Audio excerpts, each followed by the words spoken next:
এবার স্বর্ণের দোকানের পেছনের দেয়াল ভেঙে ভিতরে ঢুকে দুর্ধর্ষ চুরি সংঘটিত হয়েছে। এ সময় চোরেরা দোকানে লাগানো সিসি ক্যামেরাগুলোকে ভেঙে নিয়ে যায়। ঘটনাটি ঘটেছে গত ৩০ অক্টোবর বৃহস্পতিবার মুন্সিগঞ্জের সিরাজদি খান উপজেলার ইসাপুরা বাজারে। রাতের যে কোনো সময়ে ইসাপুরা বাজারের মায়ার স্বর্ণ শিল্পালয়ে এ চুরি সংঘটিত হয়। দোকানের মালিক পলাশ সূত্রধর থানায় লিখিত অভিযোগ দায়ের করেছে। বাজারের সিসিটিভি ফুটেজ পর্যালোচনায় চুরির সঙ্গে জড়িত দোকানটির কর্মচারী নীরব হালদারকে শনাক্ত করে আটক করে পুলিশে সোপর্দ করেছে স্বর্ণ ব্যবসায়ীরা। দোকান মালিক পলাশ সূত্রধর জানান, প্রতিদিনের মতো বৃহস্পতিবার রাতেও দোকান বন্ধ করে বাড়িতে চলে যাই। সকালে জানতে পারি দোকানে চুরি হয়েছে। চোর দোকানের ভিতরে ঢুকে লোহার সিন্দুকে রাখা 9 ভরি দোকানের নিজস্ব স্বর্ণালঙ্কার, 250 ভরি রূপা আর 8 ভরি বন্ধকি স্বর্ণালঙ্কার চুরি করে নিয়ে যায়।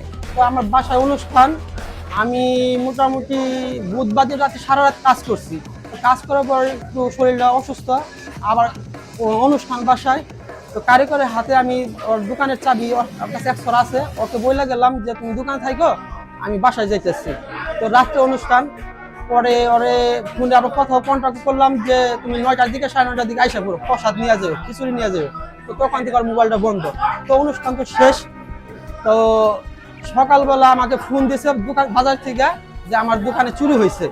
তো আমি দোকানে এসে দেখি যে সিন্ধুকের তালা ভাঙ্গা, সবকিছু ভাঙ্গা, ডয়ের ভাঙ্গা হয় নাই, সিন্ধুকের একটা ডয়ের ভাঙ্গা হয় নাই। মোটামুটি আমার সবকিছু নিয়ে ফেলছে। আপনার প্রায় 3 কেজির মতন রূপা, 3.5 লক্ষ টাকা নগদ হ্যান্ড ক্যাশ ছিল, আজকে মাল ডেলিভারি দেবো, বন্ধকি প্যাকেজ ছিল। তো এবার আছে মোটামুটি 8 লাখ টাকার মতন বন্ধকি ফুলটা, 8 ভরি 9 ভরি স্বর্ণ, 20 ক্যারেটের। তো এগুলো কিচ্ছু না, নাক ফুল সব এভরিথিং সব নিয়ে গেছে। আমি এখন এই অপরাধের মধ্যে আসছি। হ্যাঁ, সিসি ক্যামেরা ছিল, 2টা পাশে সিসি ক্যামেরা ছিল, সিসি ক্যামেরা নিয়ে গেছে চুরে।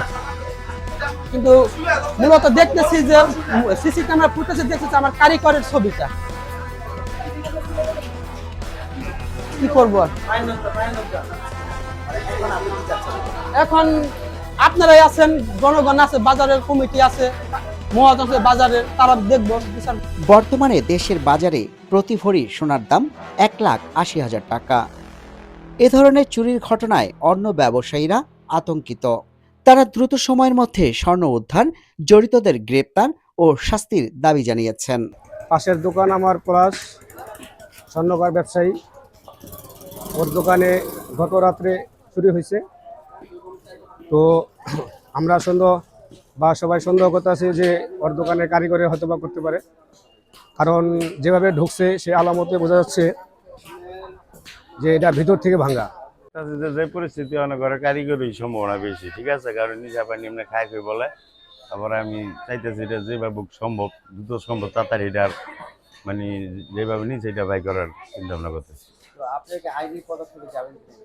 আইনি পদক্ষেপ যদি স্বীকার না হয় তাহলে আইনি পদক্ষেপ যাইতে হইব।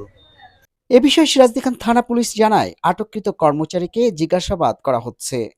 খুব শীঘ্রই পুরো চক্রকে আইনের আওতায় আনা হবে।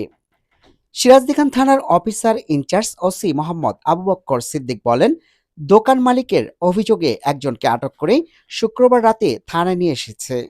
তদন্ত করে ব্যবস্থা গ্রহণ করা হচ্ছে।